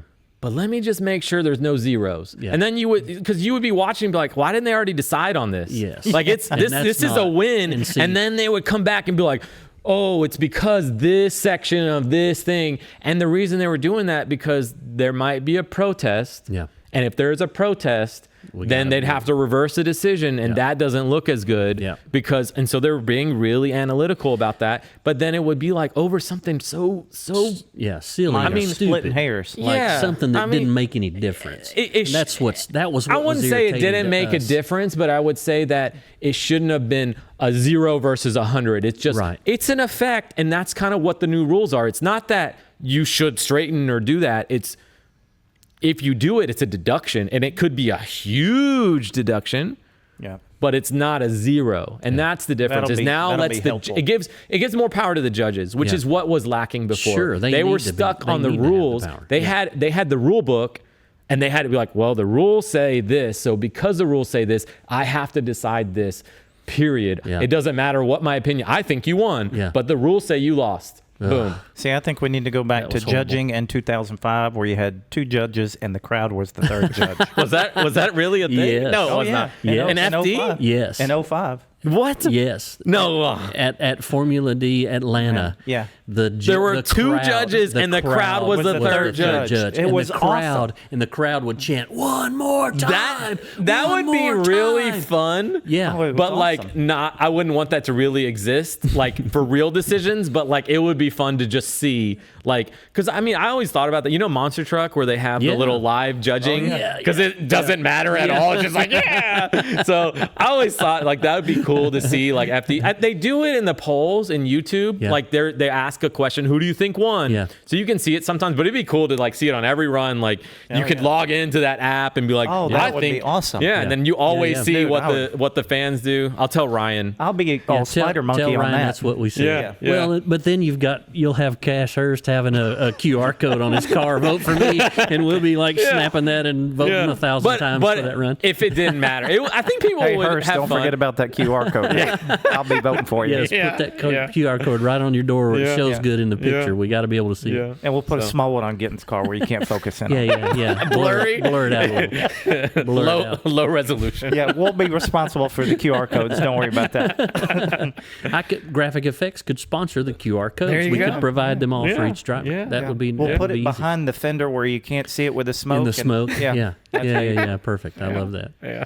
That's good, man. I've always thought that same kind of stuff. We've talked about that 100 times, and I can see both sides of it. You know, you as a fan, if you don't understand how the judging's being done, and you think you know something about drifting, which we all do, and you watch a run and it looks like it's black and white, and then it takes them forever. You're just sitting there thinking. It's natural human to sit there and think, well, I guess they're evaluating who's the more important person to have in the next round, because all that stuff. So it's cool to get your opinion on that and to figure out how you think that actually runs. And I am glad the sport is progressing. Yeah, it's for just, sure. You got to take your fan base with you, or we get lost in the what in the hell's going on. That's the crazy thing that I think is been the challenge always for FD is somebody that doesn't know anything about drifting cannot truly watch drifting and understand it first event. You got to sit there and explain it to them. I still get questions all the time. Yeah, they're like, why did he, what, is it whoever wins first, whoever like, you're like, well, yes, to me, it's like a race. football. You think about football or baseball or any. Oh, you wouldn't know. There's so many. Oh, for sure. Well, just natural racing. Yeah. So is it who wins or loses? Is it who gets to the line first? Because everybody, that's what they know about racing. Right. That's what they think. And when you tell somebody, it doesn't matter, you cannot pass. You're not supposed to pass. It doesn't matter who gets to the line first, and it doesn't matter who's fastest. Yeah. It has nothing to do with it. And they're like, well, how do you try explaining a fun event to someone's like, did you win your race last week? I get this all the time. I'm like. My race? No, but it wasn't a race. They're like, so what'd you? I thought you went racing. I'm like, no, I did. But I just tell them, I'm like, yep, first place. I won practice. I smoked everybody. You can show them your KMS trophy.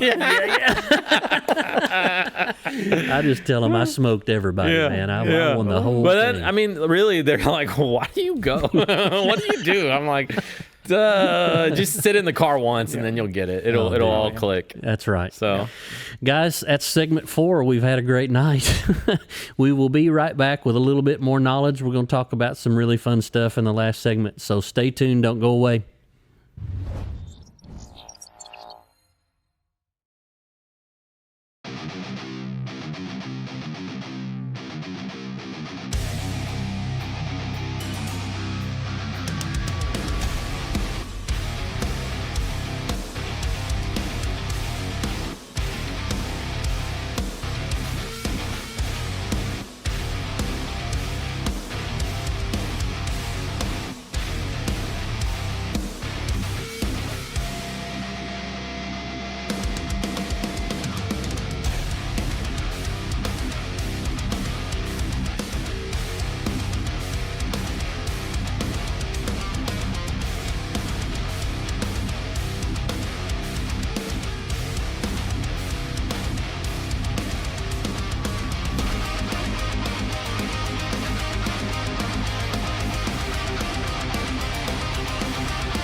Welcome back, folks. Final segment tonight of Get Slydewayz with Barry Clapp. We've had a good time. Man, we need some more comments and questions. You guys that are hanging with us and watching us for this last segment, throw something at us. So throw Hooman a question. It's not that often you get hit him hard. I heard we got some questions, don't we? We have a couple. Well, there was something about you having to buy something to be able to see when you drive. Yeah, what was the question? What was the question exactly? So the question was about, did you buy any wards to help your vision? Buy any wards to help? I don't believe in wards. They're too expensive. You're gonna have to help me. I don't even know what a wards is. Those are my Dota buddies. I think Batman, maybe Westy. I don't know. Nice. Maybe Pootie. And then I had a question to ask you about your car bed. Oh, so I got a new car bed. No, I don't have a car bed. Apparently, what's the question? Just do I have a car bed? Just to ask you about it. No, just ask. Does your seat recline or something? You You have a sleep in car there or bed? something? I think he thinks I have a car bed at home. Oh, like a race car bed. That's like what it means. Race car bed. Okay. Yeah. I mean, Oh, Buy a yeah, little no, cool that would bed, be cool. shell it out, and make a little bed out of it. Yeah. Dude, some of those are actually really cool. Like if I had a lot of money and time, I might. Oh, I'd do me a Lambo bed where the sides fold up and everything. yeah, where you're Yeah. gonna climb in inside that Yeah. deal like that. Except when you get in and out and you'd stub your knee or something, you're like, all right, get rid of this thing. This is the worst $10,000 I ever spent. Maybe 20. I don't know how much that would cost. I'd have a truck bed sitting in my bedroom with a bed mattress all up in it and the tailgate down. You can You whack gotta your climb shin. in from the back. Yeah, you whack your shin on the tailgate, Oh, getting in God. and out of it. I might put a Could you Huey in imagine? mine. Could you imagine getting in and out just to like wake up to pee or something? Oh my God. That would Hey, be all the just terrible. roll interior over lights ball come on. on the side of the metal of the bed. Oh my God. Yeah, it'd be bad. I would not be able to handle that. Yeah. That's awesome. So, man, we've covered a lot tonight. We've covered judging. We've covered your car, your old car that you Yeah. drove forever. Yeah. Your new car and all your setup. Did you get your setup questions answered good on the new car? Did Yeah. you want to dive more into that? Well, just one quick question. I forgot to ask you. What do you do? Are you running like drop spindles or anything in the back? What are you doing in the back of your car? It's just like the purchased WiseFab, rear setup. So I just put those on. And is that adjustable? How much you can lower it, or is it preset? So I'm not familiar you can with that, adjust so. the height of the car. I don't think you can adjust the actual spindle, but you can adjust the height of the car, and it just matches the lowered setup better. So it just gives you a little bit more grip in the rear. And I saw your car today at the shop. That is wide. Yeah. Like, is that 3-inch spacers on each side of the Oh, rim? yeah. That's deep. So the story with that is we can only run 255 tires in the rear. So the only way I can run a wide body is with crazy spacers or custom wheels that are Cost the a same fortune. thing as big spacers. So I run the spacers and everyone's like, 3-inch spacers. Been running them in FD since 2020. Never had an issue with the spacer going bad. I bent one or broken one from an accident or something. It's not like that didn't ever happen, but like we just put a new one on or whatever. It's never been like, oh, it's gonna fall off. It's literally. So you never broke one in normal use. Now I know a crash or something like that is different. But Never. Even in crashes, they've held up, like mini crashes. But there was once where like the stud was, bent or whatever, and we had to, I remember you Jimmy did that. You did that post with you had spacers on there about that So, long. so why I made that post? had, I like- was at Grid Life, and I posted something. I don't remember. I think I posted like, "Oh, I'm getting, updating my."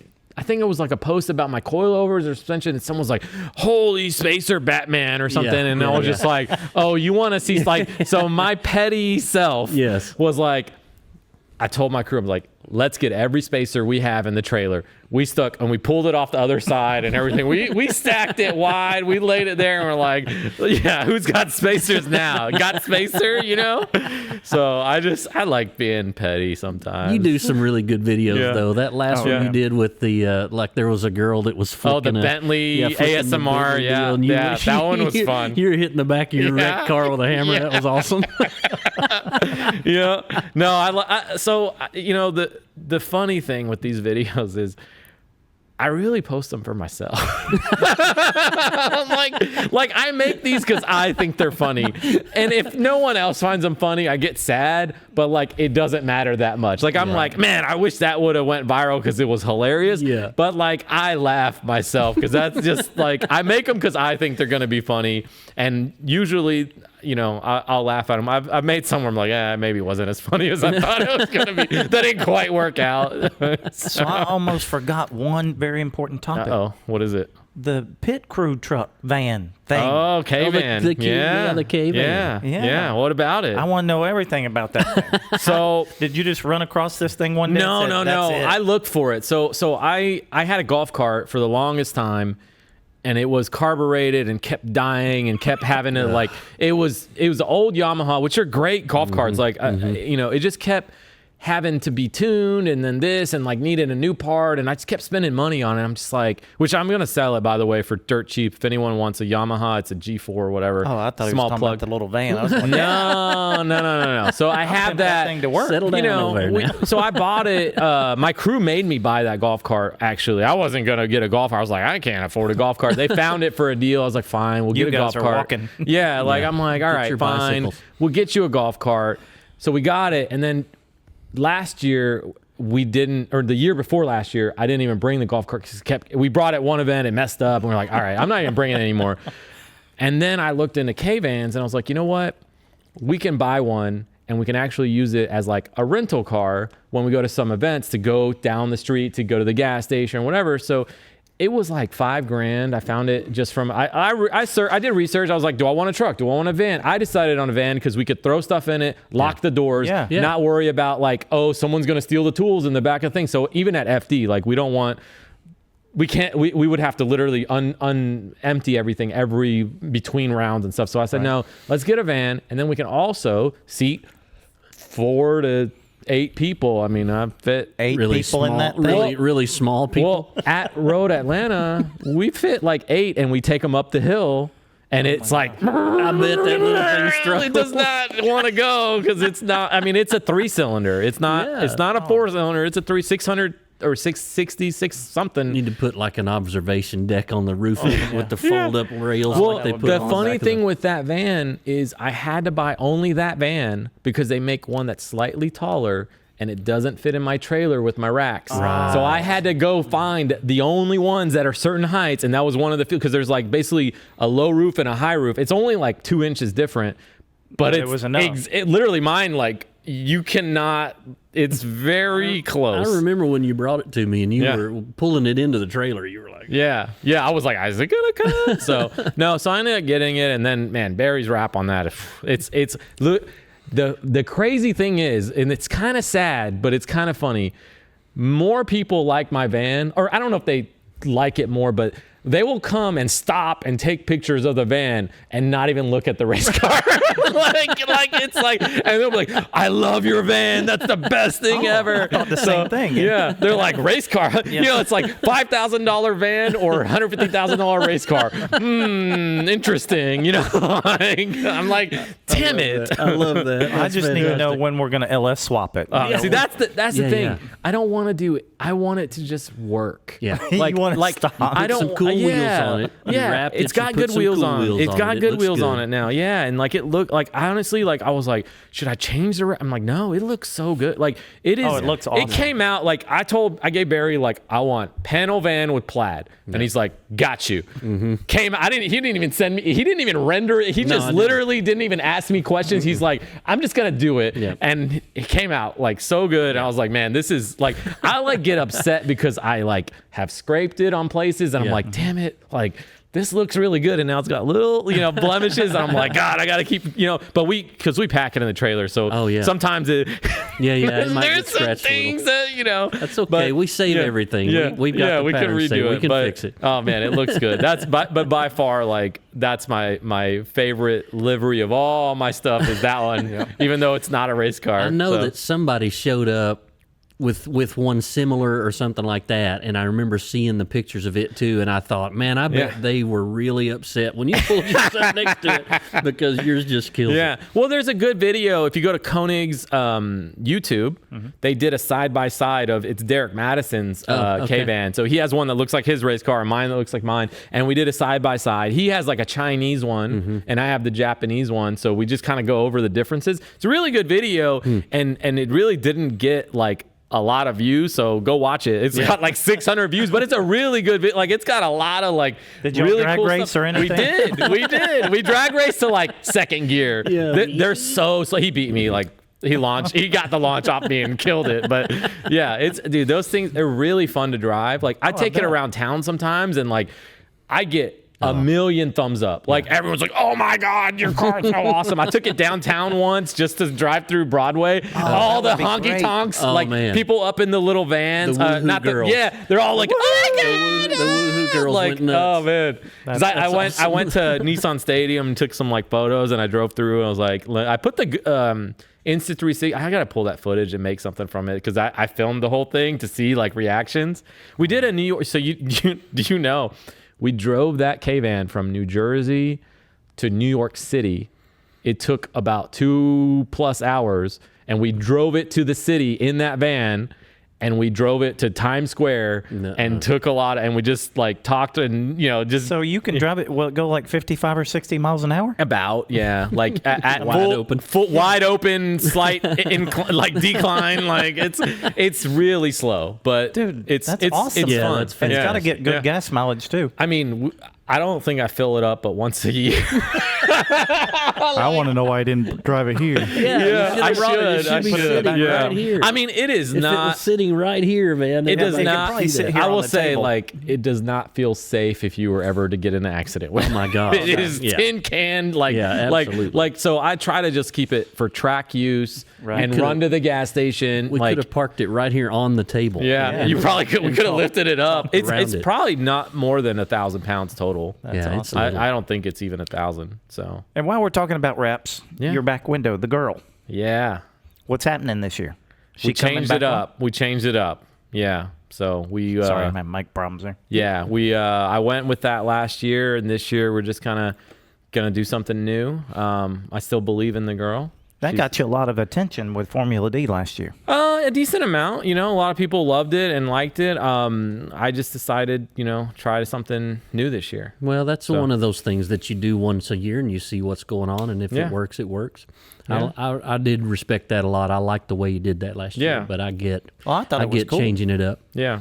Going for something new. Yeah. So the new livery is going to be really similar. We'll bust that out on everybody here in a few days. It's similar, but it's different. It's got its little deals. Do you have any new sponsors this year? What's the story with I got a couple new ones, like nothing crazy, like where it's going to be game changing. I mean, I picked up anti-gravity battery this year. That's a new one. Rapid radios, that one's cool. There's these radios work with cell phone technology. It's really cool. No kidding. You can literally be in New York and hear and talk to each other. Walkie-talkie. Yeah, it's basically like the new old Nextel technology. Oh, the old Nextel deals. Yeah, it's like that. Absolutely. So those are pretty awesome. And then that's pretty much, I'm trying to think like anyone new. And you still got Harbor Freight. Mm-hmm. Yeah, Harbor Freight. They're always sending me cool stuff. And what tires are you using this year? Same. We're on the GT radios just by rule, so we're stuck with them. I don't know. Say we're stuck. That's what everyone is running. We can't really. Well, even the playing field. Yeah, like you don't have that choice. That's the series putting you on the like even playing field, but you're locked in by rule to. It's like with Circle Track, y'all had one, either Goodyears or Hoosiers? Well, I mean, for the most part, you had to run, like the track would have a tire rule. Right. And it would be you'd one buy or it the from other. them, right? It wouldn't even be, you didn't even have an option. The only option you had was to get there early enough to pick the size you wanted, because they were all different. Because in round track tire, stagger's big. So you wanted a bigger tire on the right side than on the left. So it's not width, it's just. Yeah, it's height. It's you measure around and you'd have an 81.5 on the outside and an 80 1/4 on the inside or something crazy like that, That's funny. But yeah, that was I did that once drifting and it drove funny. Yeah, I bet.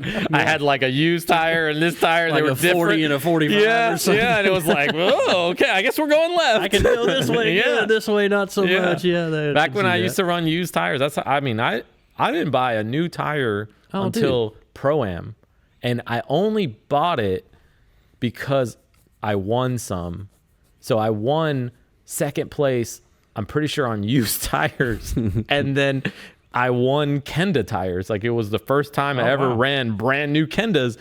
And then I tried them. I was like, these actually are almost the same, like, cost. Yeah. It ended up being like a wash. I'll tell you some used tire stories. So Turner Field, this is this craziest thing with used tires.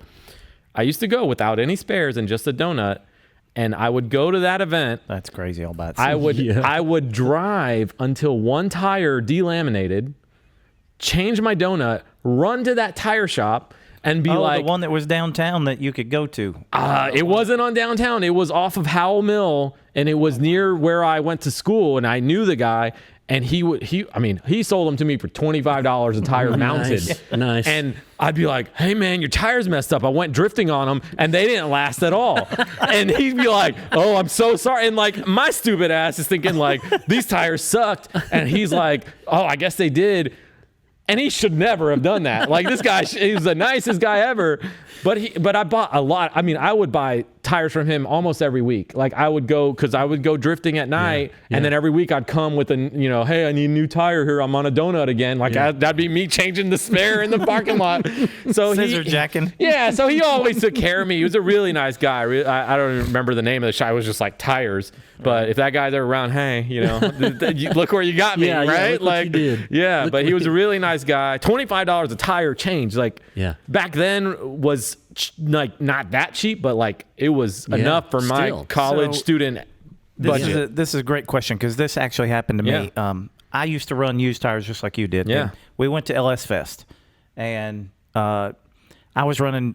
They were new tires, but we'd gotten some for like $50, so they didn't have no grip. Yeah. And Nick Thomas had Falcons. Yeah. Oh my God. So I was talking to Nick about it. He's like, put a set on your car and go out there and just do 2 laps. Don't kill them, but go out there and try them. Which 2 laps does kill them, but nowadays, but you couldn't hardly make them spin. But I remember I was going down through there, and you go around the sweeper. The bank, Yeah. So I threw it, and the car straightened up.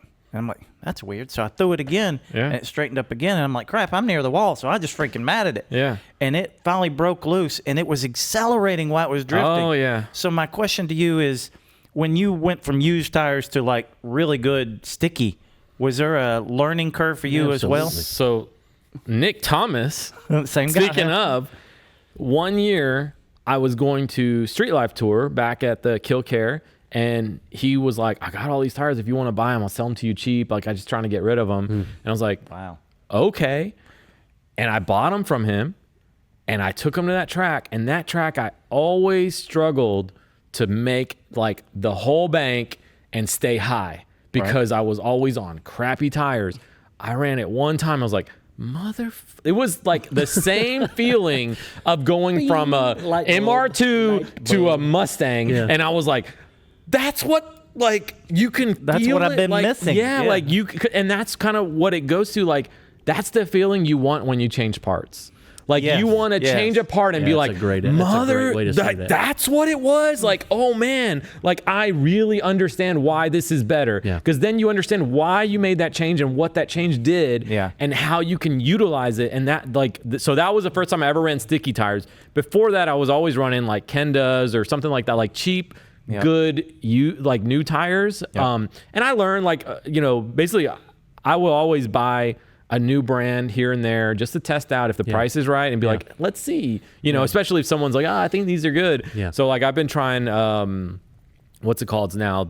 My favorite new tire to buy is not sponsored, is the Saloons, Atrezzo's SA1s. Like, those I've things, never even heard of them. Hadn't heard of that. They're like less than $90 for 255s. Like, Andrew Cate, Knox Power, put me onto them. Gotcha. And they run them on Osoli's team for the fun stuff. Andrew sent me a link. No kidding. No, so like, I buy those, and man, they really, like, they're really good for the money. Like, don't expect like $150 tire. Like, they're a cheap, like especially when tire prices went up. Back when tires were not as expensive. Yeah. You know, whatever. But I've been running those on the like fun days or the G35. Man, I really like. They're really primo. Now the 123s weren't. I mean, I got a bunch for sale. You want them? They're really good tires. Yeah. We'll talk here in a minute. Weren't they kind of like a cheater tire? Weren't they like really stickier than what they were advertised to be? I will say, based on my memories, because I've not had like recent experience, they are grippier than like the GT Radial was. Right. And they have like a really stiff sidewall, which lets you run really low pressure. So you can get a lot of grip out of them. So that's what makes them like so good is just you can run. I mean, I think you can run them on almost zero pressure.